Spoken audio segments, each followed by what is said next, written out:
Все. Подожди секунду. Вот камин, который мы сделали.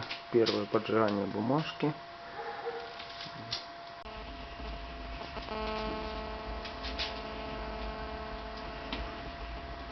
Первая проба. Зажженные дрова. Дыма нету, ничего нету. Огонь горит, все нормально. Андрюх, вы дома?